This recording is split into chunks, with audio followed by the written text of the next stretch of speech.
जय हिंद दोस्तों, स्वागत है आपका हमारे यूट्यूब चैनल अर्पित स्मार्ट स्टडी में।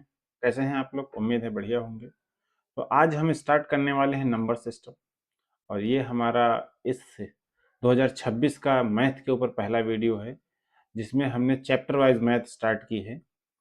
और धीरे धीरे हर चैप्टर पे लगभग जितने संभव हो सके, जैसे नंबर सिस्टम है तो कम से कम लगभग 8 से 10 वीडियो एक पे आएंगे। हर टॉपिक पे एक वीडियो अलग स्पेशल आएगा, ताकि जब आप उसको बाद में पढ़ना चाहें, जिस टॉपिक में आपको दिक्कत आ रही है, सिर्फ वही टॉपिक आप रिवीजन करें, बार बार आपको ढूंढना ना पड़े। तो कोशिश करेंगे, थंबनेल पर आपको जैसे लिखा है कि संख्याओं के योग पर आधारित प्रश्न है, तो जो भी नंबर सिस्टम में आते हैं कि 1 से लेकर 50 तक की संख्याओं का योग बताइए, 1 से लेकर 20 तक की संख्याओं का योग बताइए, सम संख्याओं का योग, विषम संख्याओं का योग, या 36 से लेकर 100 तक की कितनी संख्याएं, इनका योग बताइए। कोई सीरीज दे दिया जैसे एपीजीपी टाइप के, तो ऐसी सीरीज ऐसे क्वेश्चन आपको इस चैप्टर में बताने वाले हैं। इस वीडियो में लगभग कुल 15 क्वेश्चन है। उम्मीद है इसमें लगभग सारे चीजें आपको क्लियर हो जाएंगी। तो आज मेरा नंबर सिस्टम का पहला वीडियो है, तो इसके लिए कुछ हम आपको पहले स्टार्टिंग में बताएंगे कि नंबर सिस्टम क्या होता है, नंबर क्या होते हैं, उससे थोड़ा रूबरू कराएंगे। और बहुत ज़्यादा हम कंफ्यूज आपको नहीं करेंगे कि बहुत सारे इतने सारे नंबर के टाइप बता दें कि आप एकदम कंफ्यूज हो जाएं कि क्या होता है, कैसे क्या होता है। और जब पर क्वेश्चन बहुत ज़्यादा नहीं पूछ जाते वहां से कि ये नंबर बताइए, रियल नंबर बताइए, कॉम्प्लेक्स नंबर बताइए, फलाने नंबर बताइए, ऐसा कुछ बहुत ज़्यादा ये नहीं है कि कैसा है। तो चलिए देखते हैं। सबसे पहले क्या है कि परिमेय संख्याएं क्या होती हैं। तो परिमेय संख्या वो होती हैं जो भी हमारी जिसमें अंश और हर दोनों हो। कहने का मतलब ये है जिसमें प्रेजेंस में P अपॉन Q का फॉर्मेट हो। P अपॉन Q यानी कि जैसे X अपॉन Y का फॉर्मेट हो। और इसमें मेन चीज ध्यान देने वाली बात यह है, जो हमारा नंबर है P हो या Q हो, वो does not equal to Q does not equal to 0। ये 0 के बराबर नहीं होना चाहिए, यानी जो हर है ये हमारा कभी 0 नहीं होना चाहिए। अगर ये 0 हो जाएगा, हर Q अगर 0 हो गया ना, तो हमारी पूरी संख्या ही 0 हो जाएगी, तो वो फिर परिमेय संख्या नहीं बचेगी। जैसे मान लिया 3/4 ले लिया हमने, 3/4 हो गया, 5/3 हो गया, इस टाइप के, या 0.3 हो गया, ये भी हमारी परिमेय संख्या है। क्योंकि अगर हम ये पॉइंट हटाएंगे तो क्या हो जाएगा, यहाँ पर 3/10 हो जाएगा, तो ये भी क्या हो जाएगी, परिमेय संख्या हो जाएगी। समझ में आ रहा है? बस इसमें ध्यान देने वाली बात ये है कि जो भी जैसे पाई है, पाई पाई क्या होती है, अपरिमेय संख्या होती है। पाई क्या होती है, अपरिमेय संख्या। अपरिमेय संख्या वैसी संख्या है जिनकी हमें एग्जैक्ट वैल्यू ना पता हो, वो पी अपन क्यू के फॉर्मेट में नहीं होंगी। जैसे हमने कहा रूट टू की एग्जैक्ट वैल्यू पता है 1.414, जो भी है ये वैल्यू है, ये अप्रॉक्स में दी जाती है। इसका मेन सा फंडा है जिसकी एग्जैक्ट वैल्यू ना पता हो, जिसमें कोई रेपिटेशन ना हो, और पॉइंट के बाद भी अनंत तक, जैसे √5, ये भी क्या होगी, अपरिमेय संख्या होती है। समझ में आया? तो इसकी वैल्यू √5 की वैल्यू, √2 की वैल्यू, √3 की वैल्यू, पाई की वैल्यू जो कहते हैं कि 22/7 है, लेकिन वो भी अप्रॉक्स में है, एग्जैक्ट वैल्यू नहीं मानी। अगर हमें केवल 22/7 लिख के आ गया तो ये क्या होगी, परिमेय संख्या हो जाएगी। ठीक है, लेकिन जब हम अपरिमेय संख्या की बात करेंगे तो पाई हमेशा क्या होगी, अपरिमेय संख्या मानी जाएगी। इस चीज को आप अपनी कॉपी में नोट कर लीजिए। पाई क्या है, अपरिमेय संख्या है। प्राकृतिक संख्याएं क्या होती हैं?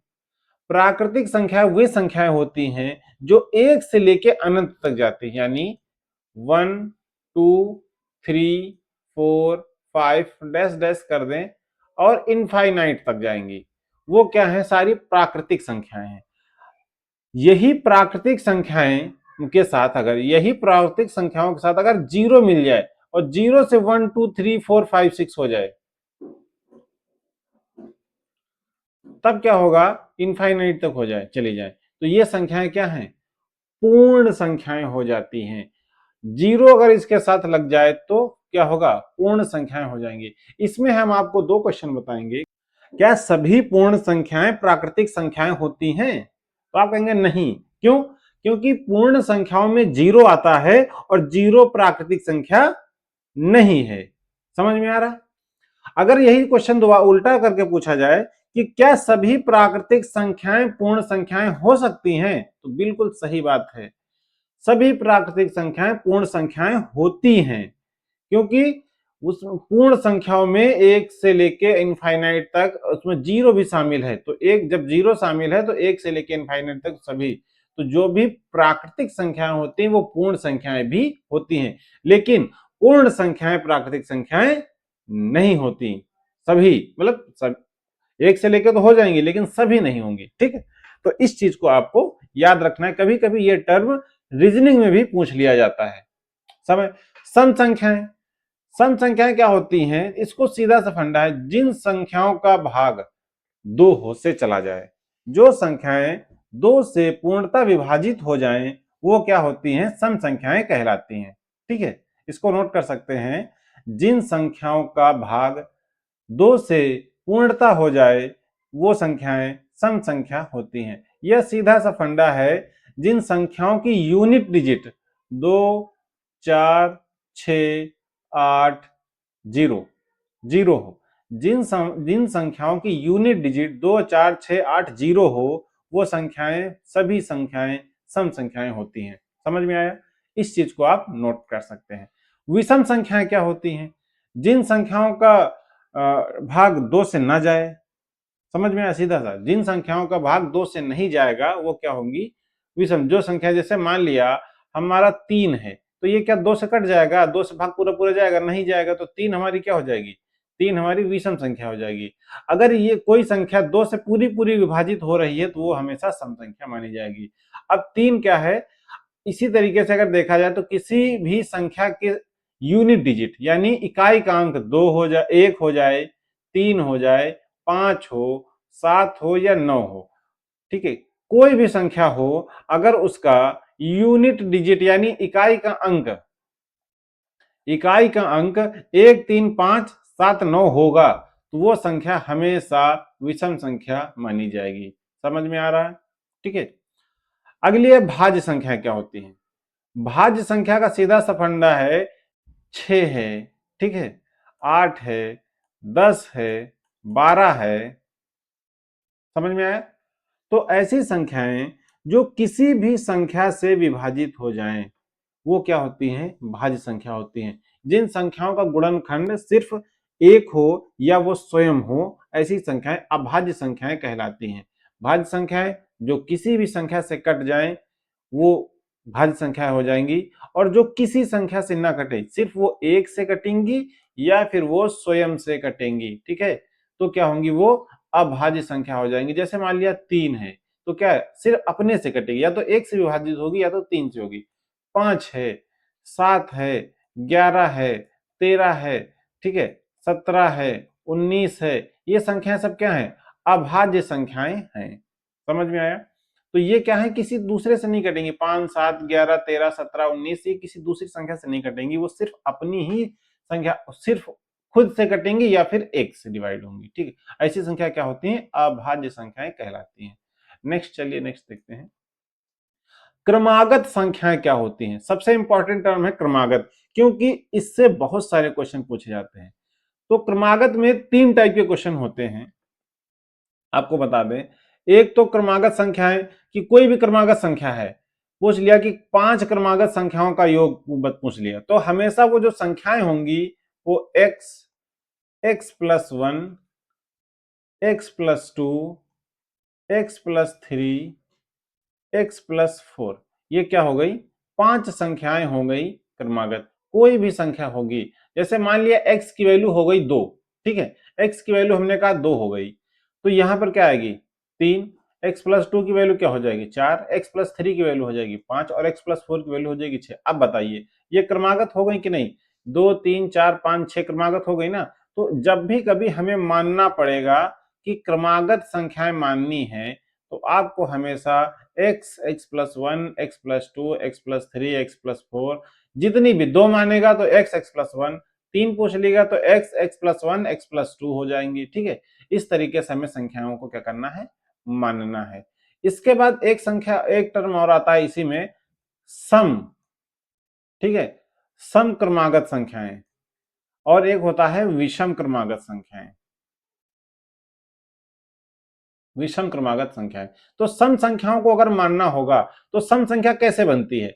हर दूसरी संख्या सम होती है, हर दूसरी संख्या विषम भी होती है। यानी अगर 2 से स्टार्ट किया तो 2 क्या है, सम है, तो इसके बाद दूसरी संख्या कौन होगी, 4, वो भी सम होगी। 4 के बाद दूसरी संख्या 6 होगी, वो भी सम होगी।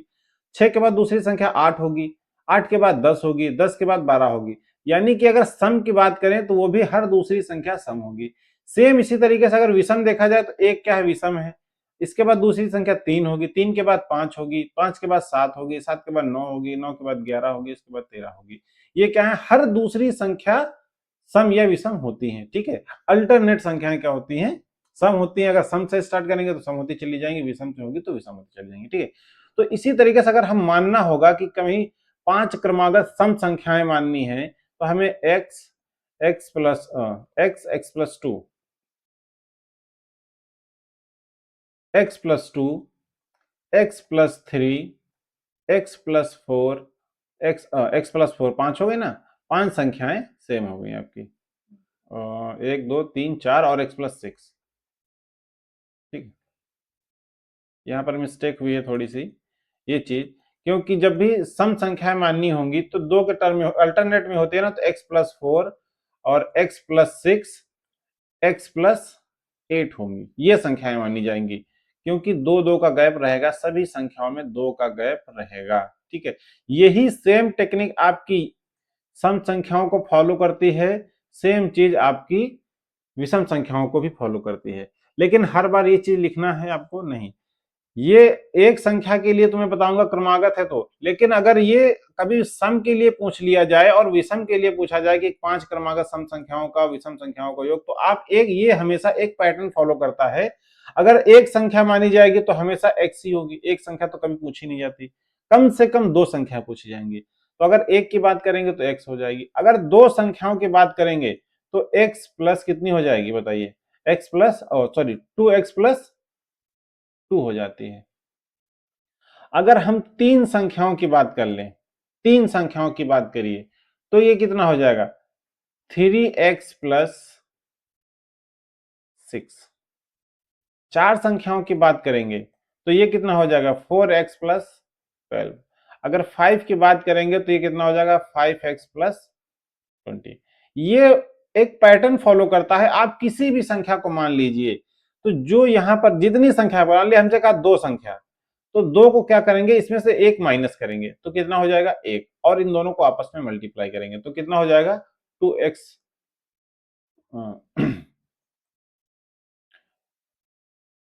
2x प्लस 2 आ जाएगा, ठीक है। अगर यही हमसे कह दिया कि तीन संख्याएं बताइए, तो तीन संख्याओं को मानेंगे तो इसमें से एक माइनस करेंगे, दो आपस में मल्टीप्लाई करेंगे। तीन संख्याएं पूछा है ना, तो ये जो 3x है 2x है तो सेम ऐसे ही रहेगा, x तो उतने ही रहेंगे, लेकिन इन दोनों को मल्टीप्लाई करेंगे, 3 दूनी 6, ठीक है। अगर इसी तरीके से हमने चार संख्याओं का पूछा तो एक माइनस करेंगे, आ गया 3, मल्टीप्लाई कराएंगे दोनों का, तो 4x कितना हो जाएगा, 4x प्लस 12। अगर इसी तरीके से पांच संख्याओं का पूछा कि पांच संख्याओं, तो एक माइनस करेंगे आएगा 4, मल्टीप्लाई कराएंगे तो कितना हो जाएगा, 5x प्लस 20, ठीक है। आप इसी तरीके से किसी भी संख्या का आपसे पूछेगा कि हमें क्रमागत सम संख्याओं का योग इतना है, तीन क्रमागत विषम संख्याओं का योग इतना है, तो आप सेम सा फॉर्मूला लगाए, तीन का पूछेगा तो तीन दूनी 6, यानी 3x प्लस 6 हो जाएगा आपका, वही उन संख्याओं का योग आएगा, हमेशा योग की बात करेगा, मल्टीप्लाई में ये अप्लाई नहीं होगा, इतना ध्यान देना है आपको, ठीक है। ये जो टेक्निक है, ये ट्रिक मल्टीप्लाई में अप्लाई नहीं होगी, सिर्फ सम के लिए अप्लाई होगी। नहीं तो आप, ये सबसे ये है कि आप बेसिक से इस तरीके से आप कर सकते हैं कि ये दोनों, ये कभी गलत आपका नहीं होने वाला है। चलिए नेक्स्ट देखते हैं। अब इसके बाद हम लोग आएंगे फॉर्मूले पर, फॉर्मूले पर आएंगे तो सब में तीन फॉर्मूले चलते हैं जब भी संख्याएं, कि प्राकृत संख्याओं का योग, ठीक है, n प्राकृत संख्याओं का योग,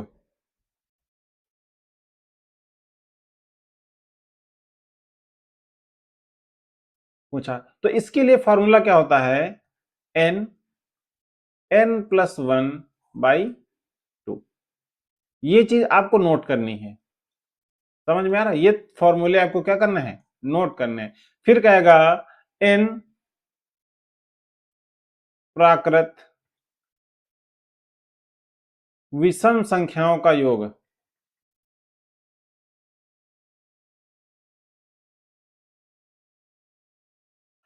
अगर विषम संख्याओं का योग की बात करेगा तो हमेशा जितनी संख्याएं होंगी उसका स्क्वायर कर देंगे, विषम संख्याओं का योग निकल के आ जाएगा।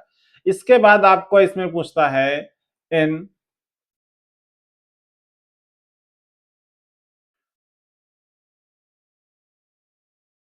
n प्राकृत सम संख्याओं का योग पूछेगा आपसे।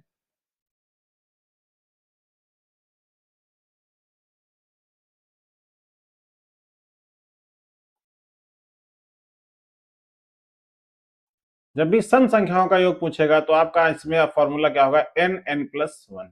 ठीक है, बस ये 3 फॉर्मूले आपको याद रखने हैं यहां पर कि जब भी n प्राकृतिक संख्याओं का योग बात करेगा तो आपको करना है n+1/2।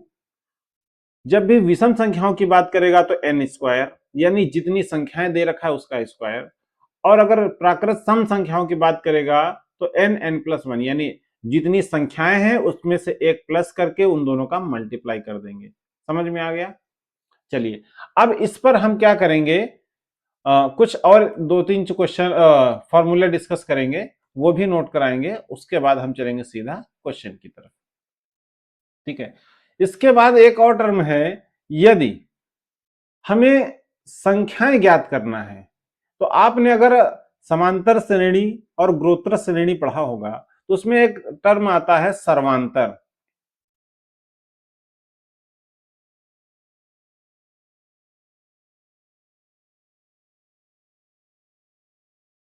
सर्वांतर, ठीक है, सर्वांतर क्या होता है, किन्हीं दो पदों के बीच का अंतर। ठीक है, उसी को कहते हैं सर्वांतर। यानी जो भी सीरीज आपको दी है उसमें कितनी संख्याओं का गैप है। यानी हमसे कह दिया कि पहली संख्या क्या है, 5 है, फिर 10 हो गई, 15 हो गई, 16 हो 15, 20, 20, 25 और डैश डैश करते चले गए हम 100 तक। ठीक है, ये हमारी एक सीरीज दे रही है और हमसे कह रहा है इन संख्याओं का आप योग बताना है। अब हमें हो सकता है ना पता हो, यहां तो 5 से स्टार्ट किया है तो हम ऐसे ही डायरेक्ट निकाल भी सकते हैं, लेकिन यही उसने कह दिया नहीं, 25 से स्टार्ट करेगा, 25, 30, 35, 40 करेगा, तो हमें क्या निकालना पड़ेगा, इस पूरी सीरीज में कितने पद हैं ये निकालना पड़ेगा। तो ये सर्वांतर क्या होता है, किन्हीं दो पदों के बीच का अंतर ही होता है सर्वांतर। यानी सर्वांतर निकालने का सबसे बड़ा फार्मूला है, सर्वांतर क्या कहता है, दूसरा पद माइनस प्रथम पद। क्या कहता है, दूसरा पद माइनस प्रथम पद। ठीक है, ये है। इसको इस तरीके से याद कर सकते हैं कि 10 माइनस 5 करेंगे तो इसका अंतर कितना निकलेगा, 5। यदि 20 माइनस 15 करेंगे तो अंतर कितना आएगा, 5। हमने कहा 25 माइनस 20 करेंगे तो अंतर कितना आएगा, 5। तो ये जो 5 का अंतर आ रहा है, हर संख्या, हर दो संख्याओं के बीच का अंतर कितना है, 5 आ रहा है। यही हमारा 5 जो है वो क्या है, सर्वांतर है। समझ में आया? यही हमारा सर्वांतर है, किन्हीं दो संख्याओं के बीच का अंतर ही सर्वांतर होता है। लेकिन वो जो संख्याएं हैं वो एक सीरीज में होनी चाहिए, तभी सर्वांतर माना जाएगा। अगर वो सीरीज में नहीं है, सभी संख्याओं के बीच का अंतर सेम नहीं है, तो वो फिर सर्वांतर नहीं हो पाएगा, वहां पर क्वेश्चन हमारे गलत हो जाएंगे। ठीक है, इसके बाद चलिए और क्वेश्चन और फॉर्मूला देखते हैं। सर्वांतर देखने के बाद हमें पदों की संख्या निकालना है। तो पदों की संख्या निकालने के लिए एक हम फॉर्मूले का यूज करते हैं। मान लिया हमें क्या करना है, पदों की संख्या निकालना है। ठीक है, पदों की संख्या निकालने के लिए हम जो फॉर्मूले का यूज करते हैं वो लिखते हैं अंतिम पद, पद माइनस प्रथम पद अपॉन में सर्वांतर। ठीक है, सर्वांतर, और इसमें प्लस क्या करते हैं, 1 करते हैं, ठीक है।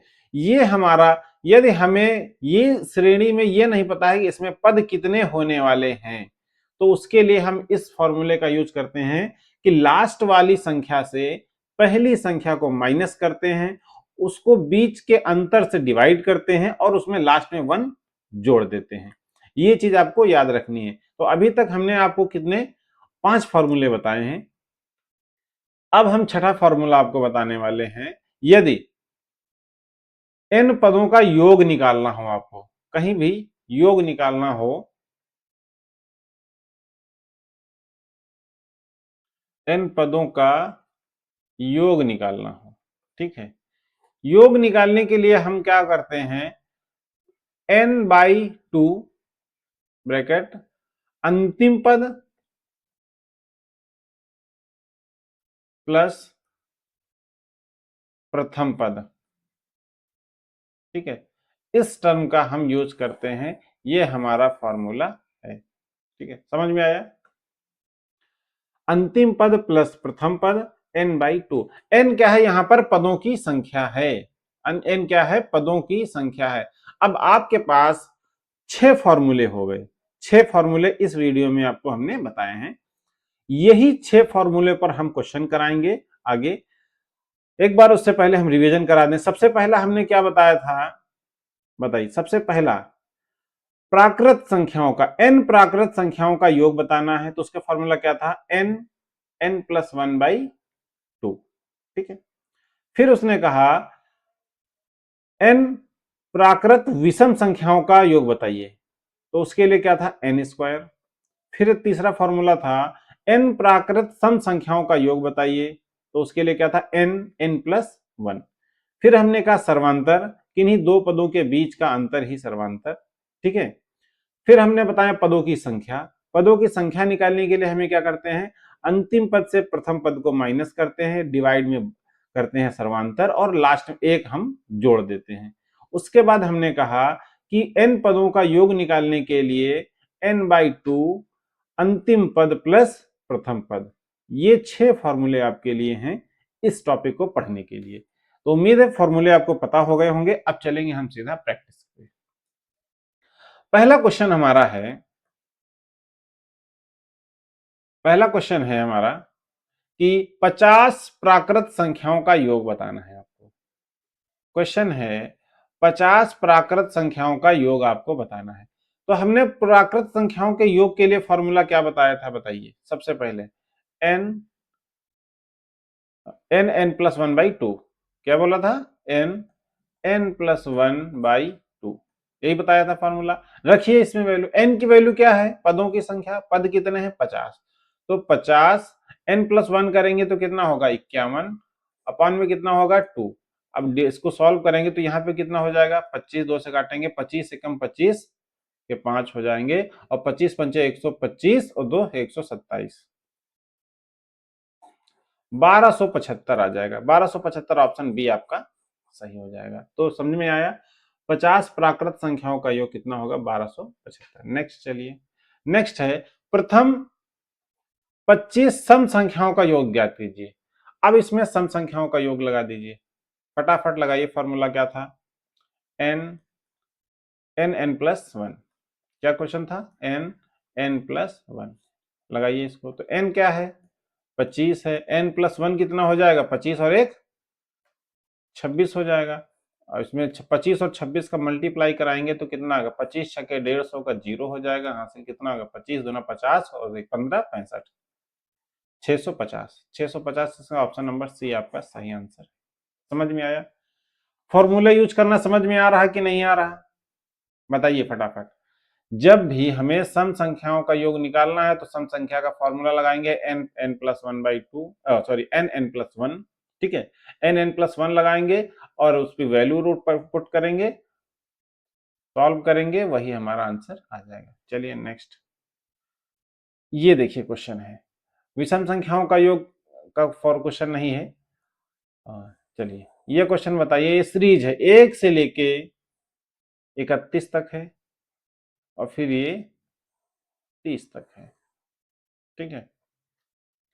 इस चीज को हम दो तरीके से कर सकते हैं। अभी बताता हूं मैं दो तरीके से कैसे कर सकते हैं। इसके लिए क्या है, मान लिया हमें 1 से लेके 31 तक और 1 से लेके 30 तक, यानी कि क्वेश्चन देखने से लग रहा है कि n प्राकृत संख्याओं का योग बताइए, यही क्वेश्चन लग रहा है। तो पहले कह रहा है कि 31 प्राकृतिक संख्याओं का योग बताइए, और फिर उसके बाद 30 तक है ना, ये क्या है 30 तक है। दो सीरीज बन गई, एक तो सीधा बन रही है 1 से लेके 31 तक, दूसरी सीरीज बन रही 30 से लेके 1 तक। तो n प्राकृत संख्याओं के योग का फॉर्मूला क्या था, n+1/2, यही था ना, n+1/2।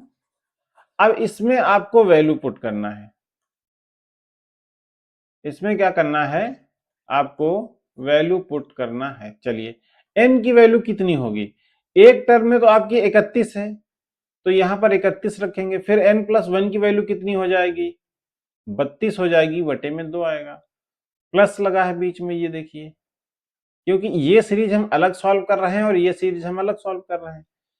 प्लस यहां पर n की वैल्यू कितनी हो गई 30 और इंटू 31/2। अब बताइए, इसको सॉल्व करेंगे तो यहां से 2 से काटेंगे 16 बार कटेगा, यहां से 2 से काटेंगे तो ये 30 कितने बार कटेगा, 15 बार।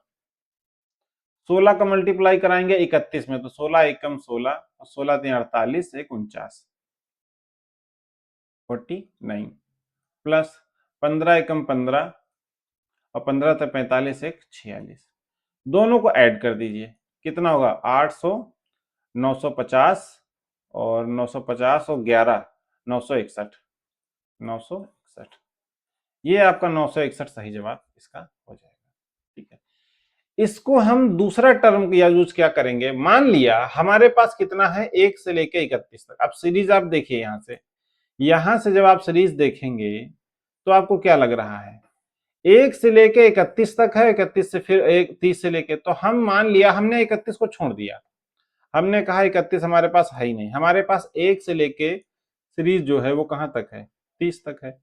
बस इसी पे फॉर्मूला आप लगाएंगे, हम 1 से 30 तक करेंगे तो n की वैल्यू 30 हो गई, तो 30 मल्टीप्लाई 31/2, डिवाइड करेंगे 15 आएगा, 15 इंटू 30 करेंगे तो कितना हो जाएगा 465, इतना ही हो जाएगा ना, 15 एकम 15 45, 1 46। अब ये जो 1 से लेकर 30 तक की सीरीज है वो कितने बार है, आप कहेंगे सर 2 बार है, ठीक है 2 बार हो गई।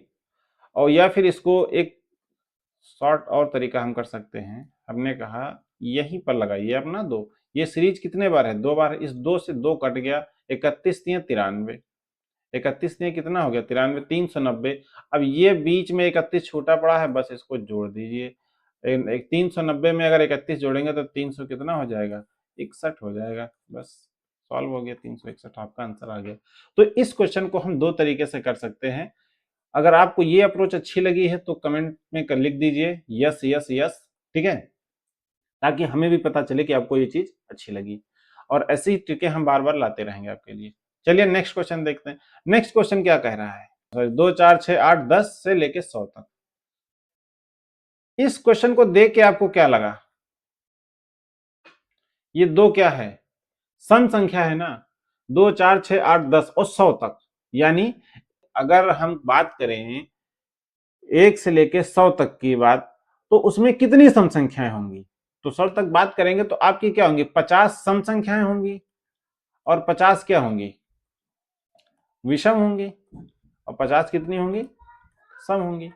अब हमसे कह रहा है कि 50 सम संख्याओं का योग बताना है आपको, तो सम संख्याओं के लिए फॉर्मूला हम ये क्या यूज करते थे बताइए, n+1 यानी कि 50 और 50+1 यानी 51, बस हो गया, 50 और 51, n+1 होता था, मल्टीप्लाई करा लीजिए कितना हो जाएगा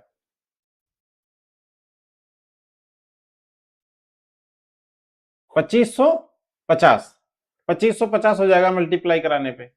अब 2550 इसका सही जवाब हो गया, ये एक तो ये तरीका हो गया। नेक्स्ट तरीका हमने एपीजीपी वाला बताया था कि हमने क्या करना है 2 से लेके 100 तक संख्याएं निकालनी है ना, 102 से लेके 100 तक की संख्या का निकालना है कि इसमें पदों की संख्या कितनी होगी। तो हमने पदों की संख्या का फॉर्मूला क्या बताया था, बताइए। प्रथम पद माइनस सॉरी अंतिम पद माइनस प्रथम पद, कितना हो गया 2, अपॉन में कितना था 2, प्लस में कितना था 1।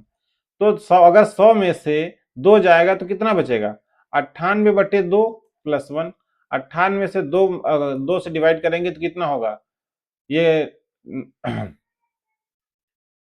4 दूनी 8, 9 दूनी 18, 49 प्लस 1 बराबर कितना हो गया 50। ये पदों की संख्या कितनी आ गई, ये हमने पदों की संख्या निकाली 50। अब ये कह रहा है 2 से लेके 100 तक के 50 पद हैं आपके पास, इनका योग बताना है। तो हमने कहा इसका योग क्या था n/2, लास्ट पद प्लस प्रथम पद, 100 प्लस 2, 102 हो गया।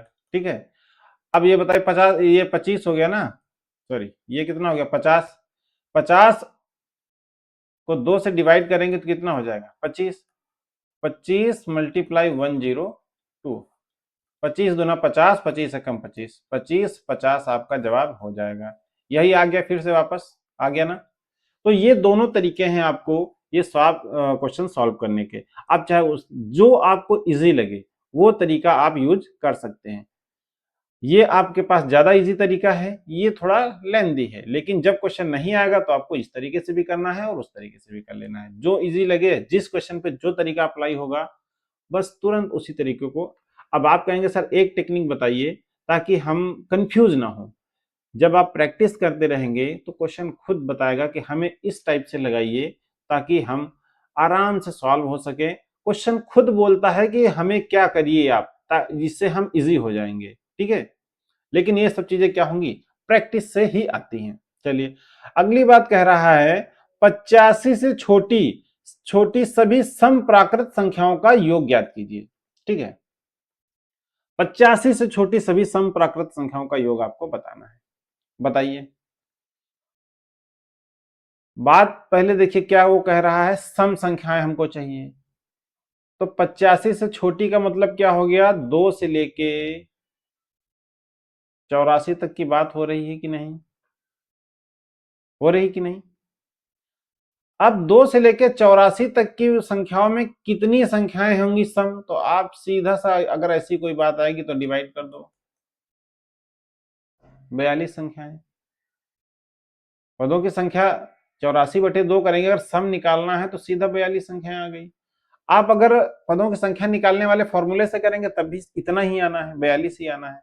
ठीक है, चलिए उससे भी आपको बता दें, नहीं कहेंगे कि आप बताते फॉर्मूला कुछ और बताएंगे और सॉल्व किसी दूसरे मेथड से करेंगे। तो हमने क्या कहा, 85 छोटी सभी सम संख्या, तो सबसे छोटी सम संख्या क्या होगी 2, और 85 से जस्ट पहले सम संख्या कौन होगी 84।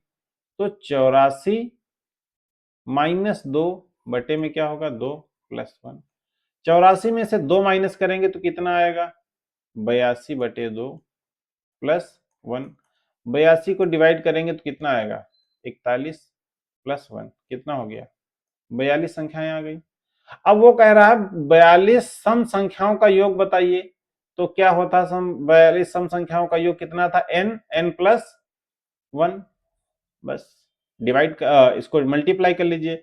42 दिए कितना होगा, 42 दिए बताइए कितना होता है, 42 दिए 126 होता है ना, 4 दिए 12, 126 के 6 आ गए, हासिल कितना हो गया 12।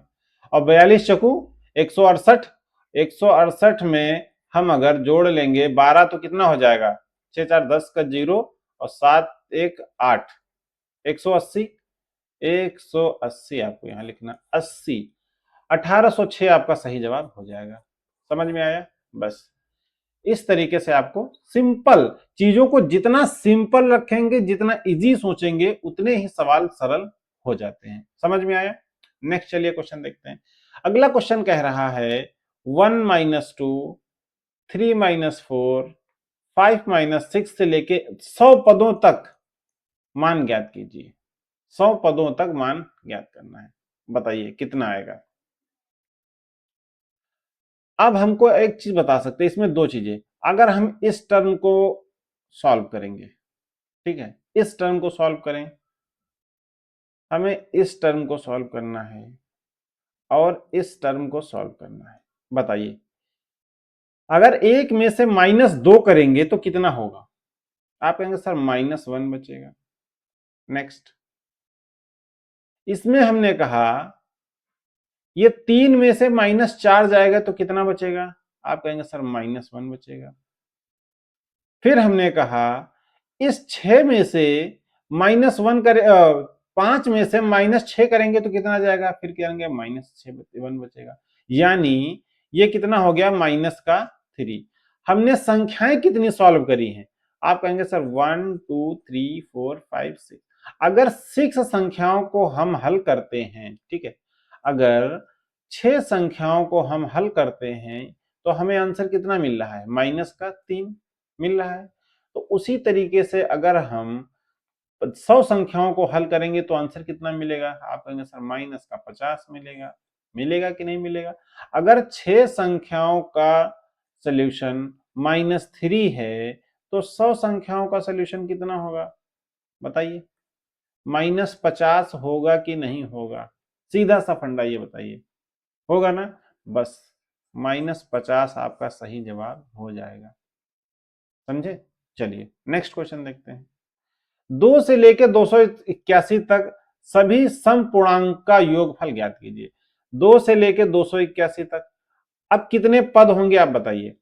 एक तो तरीका हमने आपको बताया कि सबसे 281 से जस्ट पहले कौन सा पूर्णांक होगा जो सम होगा? 280 होने वाला है। 2 बटे कर दीजिए, 2 एकम 2 छक्को 8, 140। ठीक है, नहीं ऐसे करना है तो लास्ट पद क्या हो जाएगा? 280। प्रथम पद 2 माइनस +1। ठीक है, फॉर्मूला ही कह रहा है। 280 में अगर 2 माइनस करेंगे तो कितना बचेगा? 278, 278 बटे 2। काटिए, 2 एकम 2, 2 3 6, 2 9 18 +1 कितना हो जाएगा? 140 आएगा। ठीक है, अब 140 पद हैं, सभी सम पूर्णांक हैं। 2 से शुरू करना है, यानी प्रथम 140 सम प्राकृतिक संख्याओं का योग पूछ रहा है तो कितना आएगा? 140 इंटू 141, यही होने वाला है। 14 एकम 14 के 4, कैरी कितना है? 14 चौको 56, 1 57 के 7 हासिल 5 और 14 5 19।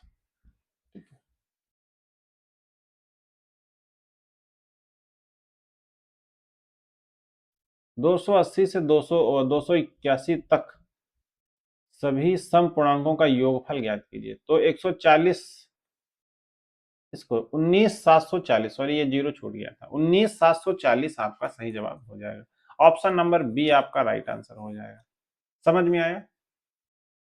तो इस तरीके से हम क्वेश्चनों को बहुत ही इजी कर, ये जितने भी क्वेश्चन हम लेके आए हैं ना, सभी किसी ना किसी एग्जाम में पूछे गए हुए। एग्जाम का इसमें नहीं लिखा है कि किस एग्जाम में पूछे गए हैं, लेकिन सभी किसी ना किसी एग्जाम में आए हुए क्वेश्चन है। ऐसा कोई क्वेश्चन नहीं जो एग्जाम में ना आया हो, सारे प्रीवियस ईयर क्वेश्चन है।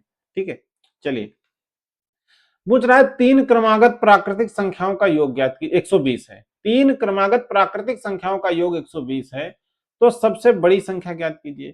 तो हमने जब प्राकृतिक संख्याओं को मानने के लिए बताया था तो क्या मानते हैं? हमसे बोला 3 क्रमागत प्राकृतिक संख्याओं का योग, यानी पहली संख्या x हो गई, दूसरी संख्या x+1 हो गई और तीसरी संख्या क्या हो गई? x+2। अगर इनका योग करेंगे तो कितना आएगा? 3x+3। इसकी वैल्यू कितनी दे रखी है? उसने कहा कि 120, 120। 3 प्राकृतिक संख्याओं का योग 120 है, तो 3x की वैल्यू कितनी हो जाएगी?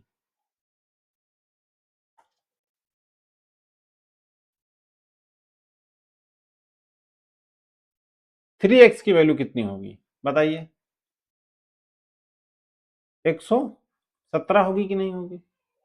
ठीक है, 3x की वैल्यू कितनी होगी? 117, क्योंकि ये इधर जाएगा।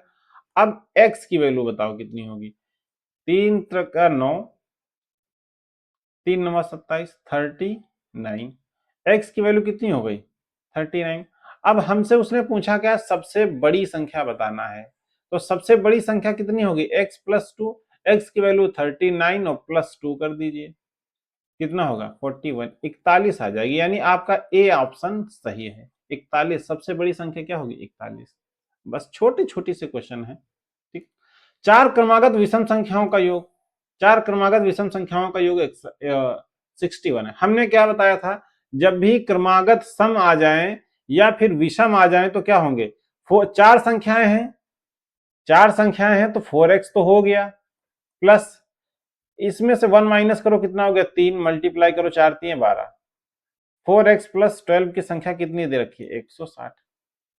अगर हमको संख्या मानना है, अगर वैसे भी मानना है तो हम क्या मानेंगे, x है, x प्लस 2 हो गई, x प्लस 3 हो गई और x प्लस 4 हो गई। ये चार संख्याएं हैं, अगर इनको हम जोड़ दें, चारों को जोड़ेंगे तो कितना आएगा 4x प्लस 12 आ जाएगा। 4 3 7 2 9 4 4 सॉरी, यहां पर जो संख्याएं हैं वो क्या होंगी, 2 4 6 मानी जाएंगी ना।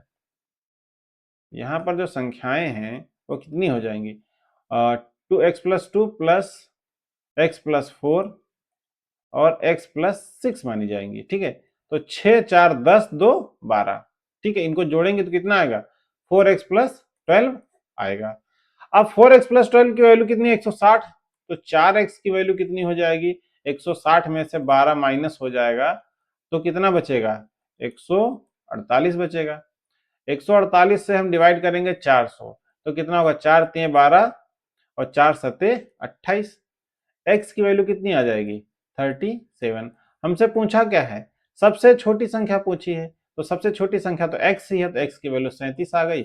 बस यही हमारा जवाब हो जाएगा। समझ में आया कि नहीं, क्वेश्चन समझ में आ रहे हैं कि नहीं आ रहे हैं। अगर चीजें नहीं समझ में आ रही हैं तो आप एक बार दोबारा देखेंगे तो बहुत ही इजी तरीके से आपको चीजें समझ में आ जाएंगी, ठीक है। चलिए नेक्स्ट क्वेश्चन देखते हैं। पांच क्रमागत संख्याओं का योग 80 है, बड़ी संख्या ज्ञात कीजिए। पांच क्रमागत दे रखा है, सम विषम नहीं दे रखा है, तो उसको हम क्या मानेंगे, x, x plus 1, x plus 2, x plus 3 और x प्लस 4। कितनी संख्या हो गई, 1 2 3 4 और 5 संख्या हो गई, पांचों संख्या मान गई। इनका जोड़ करिए, बताइए योग करिए, तो 4 3 7 2 9 और 1 10, यानी 5x प्लस 10। इसकी वैल्यू कितनी दे रखा है, 80 दे रखा है, तो 5x की वैल्यू कितनी हो जाएगी, 10 इधर जाएगा माइनस हो जाएगा तो कितनी हो जाएगी 70, काट दीजिए कितना आएगा, x की वैल्यू कितनी आ गई 14 आ गई, 14 पंजे 70। x सबसे छोटी संख्या पूछी है ना, सबसे बड़ी संख्या, सॉरी सबसे बड़ी संख्या पूछी है, तो बड़ी संख्या क्या है x प्लस 4 है, तो x की वैल्यू 14 आ गई और प्लस 4 जोड़ दीजिए तो कितना हो जाएगा 18 हो जाएगा। सबसे बड़ी सी ऑप्शन सही हो जाएगा आपका, बड़ी संख्या पूछा है। सबसे इंपॉर्टेंट यही है कि उसने क्वेश्चन में पूछा क्या, बड़ी संख्या पूछा है, छोटी संख्या पूछा है, जो पूछा है बीच की संख्या पूछा है, आराम से हम उस चीज को बता देंगे, ठीक है। नेक्स्ट, यदि पांच क्रमागत संख्याओं का योग 90 है तो मध्य संख्या ज्ञात कीजिए। मध्य, अब पांच संख्याएं फिर से वही सेम होंगी, x, x plus 1, x plus 2, x plus 3 और x प्लस 4, यही होने वाली है। इनका योग कितना होगा, तो 5x प्लस 10, योग करेंगे तो 5x प्लस 10 आएगा, और इनका योग कितना दे रखा है 90 दे रखा है। अब बताइए हमसे पूछा क्या है, मध्य वाली संख्या, यानी मध्य वाली संख्या ये हो गई ना, क्योंकि पहली संख्या, दूसरी संख्या, तीसरी संख्या, चौथी संख्या और पांचवी संख्या, तो मध्य वाली कितनी हो गई, 3 नंबर वाली मध्य हो गई। तो x प्लस 2 की वैल्यू हमको देनी है, तो 5x की वैल्यू कितनी हो गई, यहाँ पर 10 उधर जाएगा तो कितना, 90 में से 10 माइनस होगा तो बचेगा 80, और 5 से कटेगा तो 16 पंचे 80, 16 आएगा। अब हमसे कह रहा है कि मध्य वाली x प्लस 2 की वैल्यू, अगर x की वैल्यू 16 है तो x प्लस 2 की वैल्यू कितनी हो जाएगी, 16 प्लस 2 तो कितनी हो जाएगी 18 हो जाएगी कि नहीं हो जाएगी। तो मध्य वाली जो संख्या हो कितनी हो जाएगी 18 वैल्यू उसकी आ जाएगी, यानी सी ऑप्शन इसका सही जवाब हो जाएगा, ठीक है। समझ में आया। नेक्स्ट बताइए, ये क्वेश्चन बहुत अच्छा है। क्वेश्चन नंबर 12 है, दो संख्याओं x और y जहां x y से बड़ी है, ठीक है, x क्या है, y से बड़ी है, साफ कह रहा है x y से बड़ी है, का योग उनके अंतर के 4 गुणा के बराबर है। यानी दो संख्याएं हैं जहां x y, उनका जो योग है उनके अंतर के 4 गुने के बराबर है। उसने कहा x प्लस वाई की जो वैल्यू है वो x माइनस वाई के 4 गुने के बराबर है। यही तो कह रहा है, जो अंतर के 4 गुने के बराबर है, क्या, योग। जो योग है वो अंतर के 4 गुने के बराबर है। आप कहेंगे आप सर इधर क्यों मल्टीप्लाई नहीं किए, क्यों, क्योंकि ये अगर 10 है, हमने कहा ये अगर 16 है तो ये कितना है, 4 है। अगर इसे हमें बराबर करना है, जो उसने कहा कि अंतर जो है वो 4 गुने के बराबर अगर कहा, अगर हमें इसे बराबर करना है तो बराबर करने के लिए क्या करना पड़ेगा, अब बताइए। अगर ये 16 वैल्यू है और ये वैल्यू 4 दी है, अगर इनको बराबर करना है हमें तो क्या करना पड़ेगा, 4 से इधर मल्टीप्लाई करना पड़ेगा, तभी ना ये 16 और ये 16 बराबर होगी। इसलिए माइनस में हमने क्या किया, 4 का मल्टीप्लाई किया, तो यही वो वैल्यू दे रहा है, ठीक है। अब देखते हैं इसको सॉल्व करते हैं, ये तो हमने समझाने के लिए बताया, ठीक है। समझ में आई ये चीज, इक्वेशन समझ में आई कि नहीं। क्वेश्चन कह रहा है कि जो दो संख्याएं हैं x और y, उसमें कहा x जो है y से बड़ा है। भाई x y से बड़ा होगा तभी तो x में से y जो बड़ा होगा उसी में से तो छोटा वाला घटेगा, तो x माइनस वाई हो गया, ठीक। फिर कह रहा है योग जो है, योग उनके अंतर के 4 गुना के बराबर है, 4 गुना के बराबर है। समझ में आया कि नहीं, ठीक है। बस इस इक्वेशन को हमें क्या करना है, सॉल्व करना है। अगर 4 गुने के बराबर है तो हमें बताना क्या है, 5xy अपॉन 3 ब्रैकेट में x square minus y square का मान ज्ञात करना है। चलिए तो पहले इसकी वैल्यू हम निकाल लेते हैं।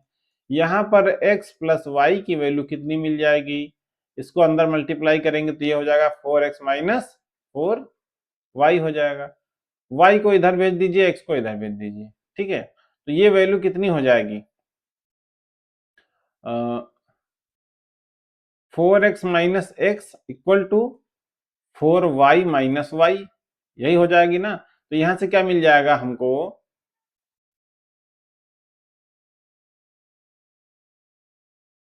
एक मिनट 4y इधर आएगा तो यहाँ पर यह प्लस हो जाएगा, ये प्लस हो जाएगा।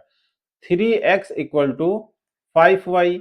अगर x अपॉन y की वैल्यू हम निकालेंगे, यहां से x अपॉन y की वैल्यू निकलेगी तो y नीचे आ जाएगा, इधर 3 नीचे आएगा, 5/3 आएगा। ये आपकी वैल्यू निकल के आ गई। यानी यहां से जो वैल्यू निकल के आई है, x की वैल्यू कितनी है 5 और y की वैल्यू कितनी है 3। x की वैल्यू 5 और y की वैल्यू 3 निकल के आई। अब हमसे वो पूछा क्या है, अब हमसे पूछा है 5xy upon 3x square minus y square, इसकी वैल्यू पूछा है उसने। चलिए वैल्यू पुट करते हैं यहाँ पे हमने। 5x की वैल्यू कितनी है 5, y की वैल्यू कितनी है 3/3 कर दीजिए ब्रैकेट में। x की वैल्यू कितनी है 5 है, तो ये हो गया 25 माइनस 3y की वैल्यू कितनी है 3, 3 जा 9 हो गया। अब इसको सॉल्व, 5 25 पंचे 125 हो गया, सॉरी 5 25 ने 75, सॉरी यहाँ पे कितना हो गया 75 हो जाएगा, बटे में 25 में से 9 जाएगा तो कितना बचेगा 16 बचेगा। 25 में से 9 जाएगा तो 16 बचेगा। 16 में 3 का मल्टीप्लाई कराओगे तो कितना हो जाएगा, 16 3 48। बस अब इसको काट लीजिए, अब इसको हमें डिवाइड कर लेना है, या फिर यहां से ऐसा कर सकते हैं 3 से 3 को उड़ा दीजिए, सीधा मल्टीप्लाई 3 से 3 को उड़ा दीजिए। एक मिनट, बस बस बस, हाँ ठीक। यहाँ पे क्या करेंगे, ये 3 से 3 क्या कर रहा है, साफ साफ कट रहा है, तो 25/16 इसका आंसर आ जाएगा, 25/16 बस, ठीक है। तीनों 48 और 16 को हम काट 48 को और 75 को काटेंगे तो 25 और 16 से कट जाएगा, ये 3 से 3 उड़ जाएगा तो सीधा 25/16 इसका जवाब हो जाएगा। Option number B, option number B इसका करेक्ट जवाब हो जाएगा। चीज समझ में आई कि नहीं, क्या दोबारा इसको समझाने की आवश्यकता है? आप बताइए, क्या इसको दोबारा समझाने की आवश्यकता है? एक बार और हम बताएंगे आपको ऐसा क्वेश्चन, ठीक है? चलिए इसको हम एक बार और मिटाते हैं।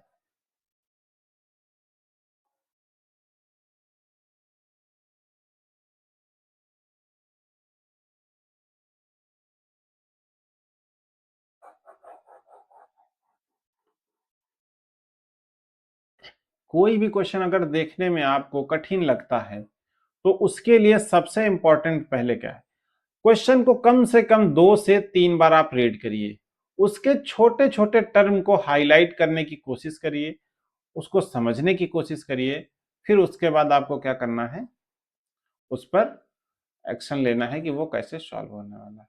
अगर हमें क्वेश्चन मिला, हमने सबसे पहले क्या किया, हमने कहा दो संख्याएं हैं, एक्स है और वाई है। पहली संख्या एक्स हो गई, दूसरी संख्या वाई हो गई।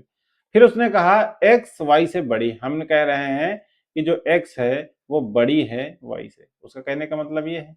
फिर कह रहा है जो इनका योग है यानी एक्स प्लस वाई जो है वो उनके अंतर यानी एक्स माइनस वाई के 4 गुने के बराबर है, ठीक है, 4 टाइम है, यही तो कह रहा है। क्वेश्चन कह रहा है जो उनका योग है एक्स प्लस वाई, उनके अंतर यानी एक्स माइनस वाई के 4 गुने के बराबर है, यानी इसका जो अंतर है वो 4 गुने के बराबर है एक्स प्लस वाई। सेम वही चीज करना है, बस हमसे क्या कहा, एक्स प्लस वाई की जो वैल्यू है वो बराबर है किसके, एक्स माइनस वाई के 4 गुने के बराबर। बस इसको सॉल्व कर लेना है, तो यहां से क्या हो जाएगा, x plus y equal to 4x minus 4y, minus से इधर जाएगा तो ये हो जाएगा प्लस में, तो ये कितना हो जाएगा, 4y प्लस वाई इक्वल में हो जाएगा इधर 4x minus x, 4x minus x. तो यहां से क्या वैल्यू क्या निकल आएगी, 5y इक्वल टू 3x। अगर हम इसको x अपॉन वाई की वैल्यू देखेंगे तो 5 यहां रहेगा, ये इधर आ जाएगा, तो ये कितना हो जाएगा, 5/3। एक्स अपॉन वाई की वैल्यू 5/3 का इसका सीधा सा फंडा है, एक्स की वैल्यू 5 और वाई की वैल्यू 3 हो गई, ठीक है, समझ में आया?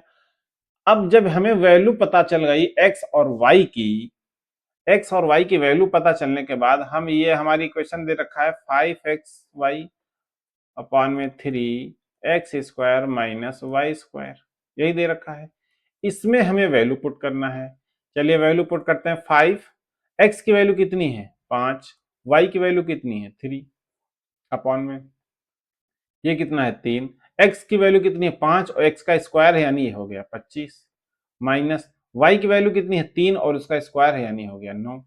पता चल गया, ये 3 से ये 3 पूरा पूरा कट गया, ठीक है, बचा ऊपर कितना, 5 बचे 25, नीचे कितना आ गया 9, 25 माइनस 9 करेंगे तो कितना बचेगा 16। बस यही आपका जवाब हो गया, बी ऑप्शन आपका सही हो गया, 25/16 सही जवाब हो गया। समझ में आया? अब तो कोई कंफ्यूजन नहीं है इसमें, ओके।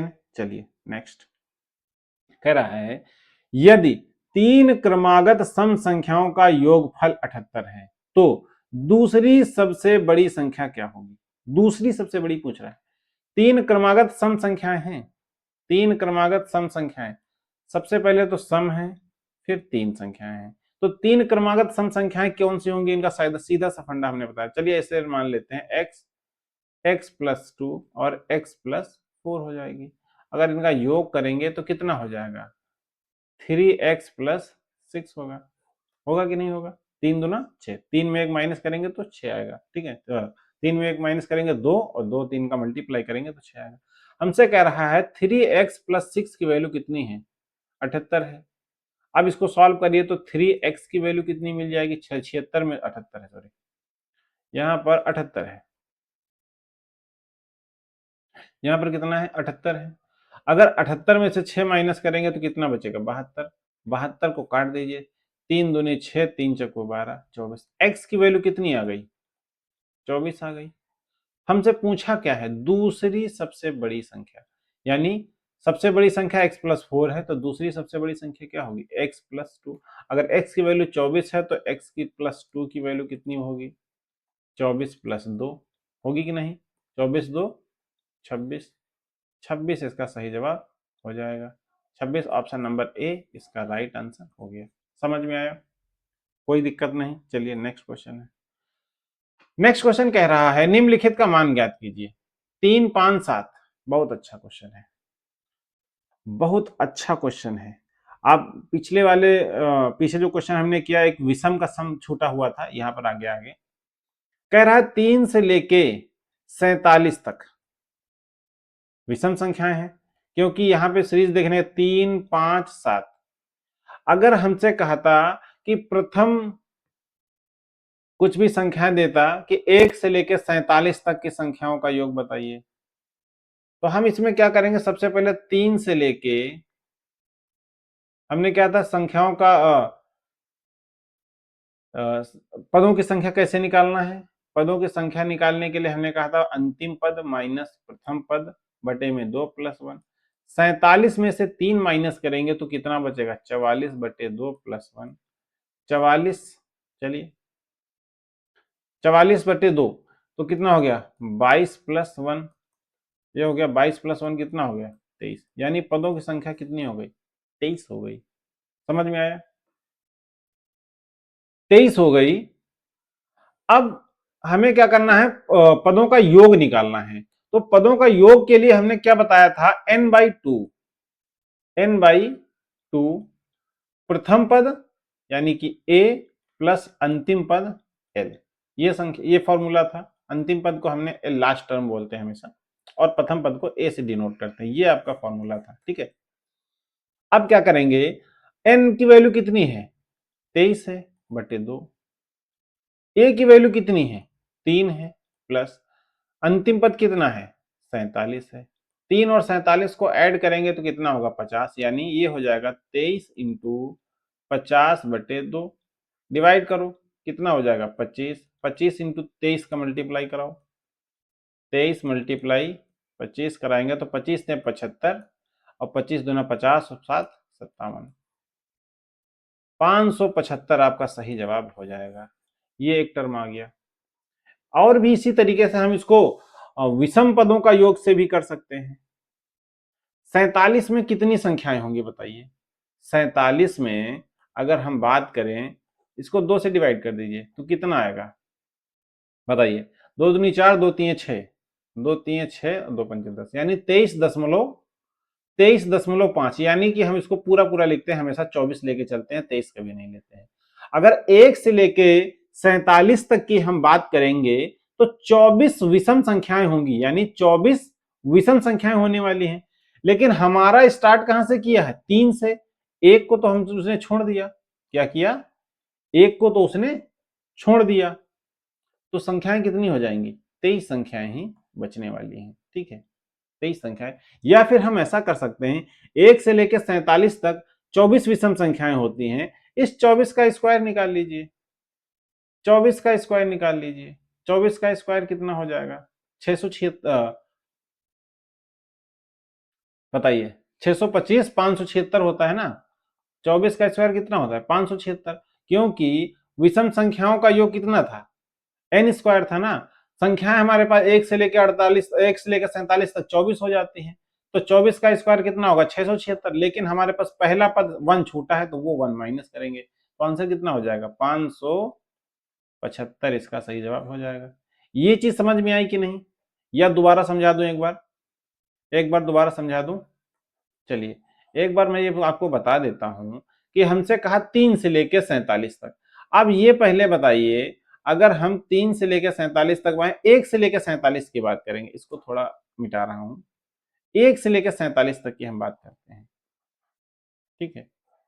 1 से लेकर 47 तक, तो 1 से लेकर 47 तक की जब बात करेंगे तो 47 संख्याओं में विषम संख्याएं कितनी होंगी? 2 से डिवाइड करेंगे तो 23.5 निकलेगा। यानी पूरी संख्याएं कितनी होंगी? 24 होंगी। होंगी कि नहीं? अब विषम संख्याओं का योग के लिए फॉर्मूला क्या था? n square. यानी 24 का स्क्वायर कर देंगे सीधा। 24 का स्क्वायर कर दिया तो कितना होगा? 24 का स्क्वायर कितना होता है? 676। 24 का स्क्वायर होता है 676। अब यहां पर देखिए 3 से ये संख्या हमारी स्टार्ट है, 3 से स्टार्ट है ना, इससे पहले कौन सी ये संख्या छूटी हुई है? तो आप कहेंगे सर एक छूटा हुआ है, एक ऐसी संख्या है जो छूट गई थी, बस वही जो संख्या छूटी है माइनस कर दीजिए 675। ठीक है, सॉरी 676, 24 का स्क्वायर 676 कहाँ होता है? 576 होता है। 24 का स्क्वायर 576 होता है। बाई मिस्टेक 676 लिख गया। 26 का स्क्वायर 676 होता है। अगर 26 का स्क्वायर 24 का स्क्वायर करेंगे तो 576 होता है, 575 आ जाएगा। और 26 का स्क्वायर 676 होता है। ठीक है, चलिए, तो ये चीज उम्मीद है आपको चीज समझ में आई होगी। कहने का मतलब है जो तरीका है वो इस तरीके से भी आप कर सकते हैं और इस तरीके से भी आप कर सकते हैं, दोनों तरीके आपको हमने बता दिए। उम्मीद है आपको ये चीजें समझ में आई होंगी। चलिए नेक्स्ट, नेक्स्ट और अंतिम क्वेश्चन है, और ये क्वेश्चन आपको होमवर्क के लिए है। समझ में आया? 23 के प्रथम 23 गुणजों का योग ज्ञात कीजिए। इसको कैसे करना है, इसको लगाइए दिमाग, और नेक्स्ट पार्ट में इसका हम सोल्यूशन बताएंगे। जो भी नेक्स्ट पार्ट आएगा नंबर सिस्टम का उसमें बताएंगे। तो उम्मीद है आपको वीडियो अच्छी लगी होगी, चीजें समझ में आ रही होंगी। अगर आपको इसमें कोई दिक्कत लग रही है तो आप हमें कमेंट में करके बताइए, नेक्स्ट वीडियो में हम उन चीजों को सुधारेंगे और कोशिश करेंगे कि अच्छे से चीजें आपको समझ में आए, ऐसी वीडियो बनाई जाए। तो वीडियो देखने के लिए बहुत बहुत धन्यवाद। जय हिंद।